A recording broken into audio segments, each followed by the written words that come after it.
আজ আমি ব্যাচেলারদের জন্য একদম লাল লাল চিকেনের ঝোল কিভাবে বানাবে তারা সেটি নিয়ে হাজির হয়েছি। দেখো কিভাবে বানাবে।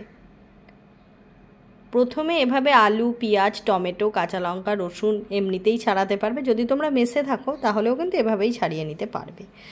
তারপর একটা কড়াইতে সামান্য পরিমাণ সর্ষের তেল দিয়ে দেবে, যেটা সবার কাছে অ্যাভেলেবেল থাকে। তারপর আলুগুলো দিয়ে ভালোভাবে আলুটা ভেজে নেবে। রবিবারের পাতে এরকম চিকেনের ঝোল সকলেই কিন্তু খেতে চাও। মেসে থাকবে বলে কি মনে একটু খুশি থাকবে না? তাহলে দিয়ে দাও সামান্য পরিমাণ হলুদ আর লঙ্কা গুঁড়ো দিয়ে ভালোভাবে আলুটাকে একটু নেড়ে নিতে পারো।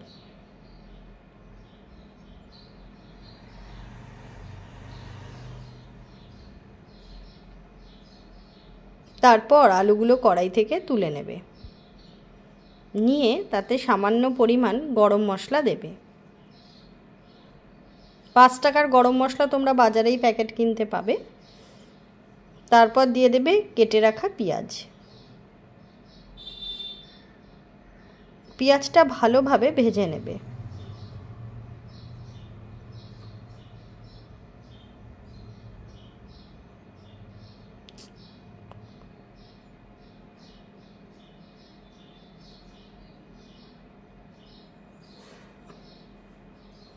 পেঁয়াজটা এভাবে ভাজবে একদম যেন ব্রাউন টাইপের হয়ে আসে। এরপর দিয়ে দিচ্ছি রসুন কুচি।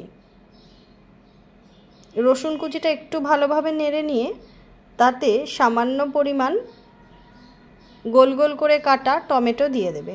দিয়ে দেবে কাঁচা লঙ্কা কুচি, দিয়ে ভালোভাবে মশলার সাথে এটা মাখিয়ে নেবে।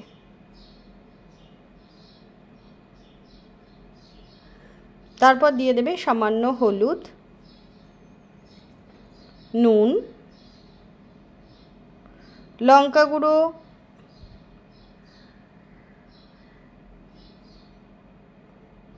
চিনি।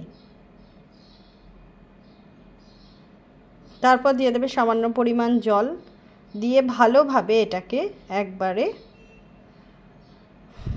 মেখে নেবে। তারপর দিয়ে দেবে মুরগির মাংসগুলো,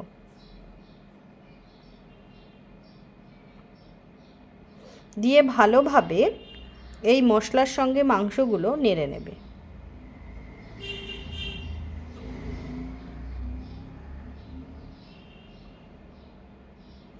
তারপর ভেজে রাখা আলুগুলো এতে দিয়ে দেবে, দিয়ে আরেকবার মাংসর সঙ্গে এটি নেড়ে নেবে।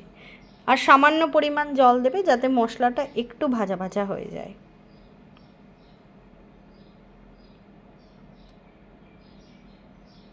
দেখছো কত সুন্দর কালার এসেছে।